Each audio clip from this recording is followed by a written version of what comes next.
Hello friend, আমি beauty আর beauty রসনালয়ে সবাইকে স্বাগত জানিয়ে আমি শুরু করছি আজকের ভিডিও। আজকে এই পর্বে আমি শেয়ার করব ম্যাগির একটি সুন্দর রেসিপি, ম্যাগি স্যান্ডউইচ। বাচ্চারা সবজি খেতে না চাইলে এইভাবে ম্যাগি বানিয়ে খাওয়াতে পারেন। ম্যাগি স্যান্ডউইচ বানানোর জন্য আমি ব্রেডগুলো 3 রকমভাবে কেটে নিয়েছি। ম্যাগি স্যান্ডউইচ বানাতে আমার লাগছে পেঁয়াজ, টমেটো, ক্যাপসিকাম, গাজর, ধনেপাতা, লঙ্কা, লবণ, হলুদ। আমি 2 প্যাকেট ম্যাগি নিয়েছি আর নিয়েছি আমি সর্ষের তেল আর একটা ডিম। এবার আমি কড়াইতে তেল দিয়ে তেলের মধ্যে আমি দিয়ে দেব পেঁয়াজ দেওয়ার পর আমি একটু নেড়ে নেবার পর আমি দিয়ে দেব কেটে রাখা ক্যাপসিকাম কুচি দেওয়ার পর আমি দিয়ে দেব গাজর দেওয়ার পর আমি একটু নেড়ে নেব। বেশিক্ষণ নাড়তে হবে কারণ গাজরগুলো শক্ত, একটু টাইম লাগবে। কম আঁচে আমি একটু ভেজে নিলাম ভালো করে যাতে সিদ্ধ হয়ে যায়। এবার আমি দিয়ে দেব কাঁচা লঙ্কা, টমেটো, ধনেপাতা।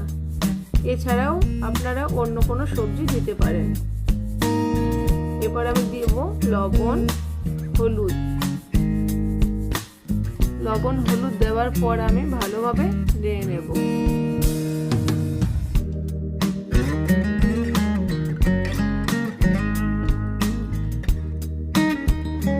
নেড়ে নেবার পর আমি ডিমটা দিয়ে দেব।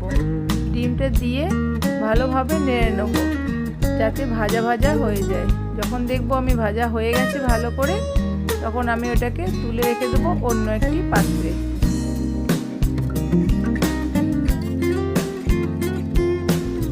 অন্য পাত্রে তুলে নেওয়ার পর আমি ওই কড়াইয়ের মধ্যে অল্প জল দিয়ে ম্যাগিগুলো সিদ্ধ হতে দেবো। 2-3 মিনিট পর সিদ্ধ হয়ে গেলে আমি ম্যাগি মশলাগুলো দিয়ে দিলাম। একটু নেড়ে নিলাম। নেড়ে নেওয়ার পর ভেজে রাখা সবজিগুলো অ্যাড করলাম। সবজিগুলো অ্যাড করার পর আমি 2-3 মিনিট কম আঁচে রান্না করলাম যাতে সবজি আর ম্যাগি ভালোভাবে মিক্সড হয়ে যায়। ব্যাস, আমার মশলা রেডি হয়ে গেল। এবার আমি কেটে রাখা ব্রেডের মধ্যে ম্যাগিগুলোকে দিয়ে দেব। একটা দেওয়ার পর আরেকটা ঢাকা দিয়ে আমি ওটাকে দুপাশ দিয়ে চেপে দেবো যাতে ওটা জয়েন্ট লেগে যায়।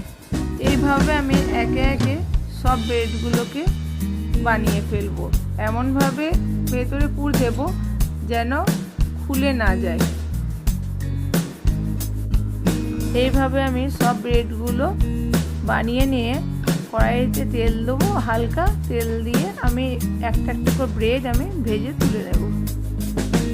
ব্যাস, রেডি হয়ে গেল আমার ম্যাগি স্যান্ডউইচ। রেসিপিটি কেমন লাগলো অবশ্যই জানাবেন। যদি ভালো লেগে থাকে বাড়িতে একবার ট্রাই করবেন। আমার চ্যানেলে নতুন বন্ধু হলে চ্যানেলটা সাবস্ক্রাইব করে নেবার অনুরোধ রইল।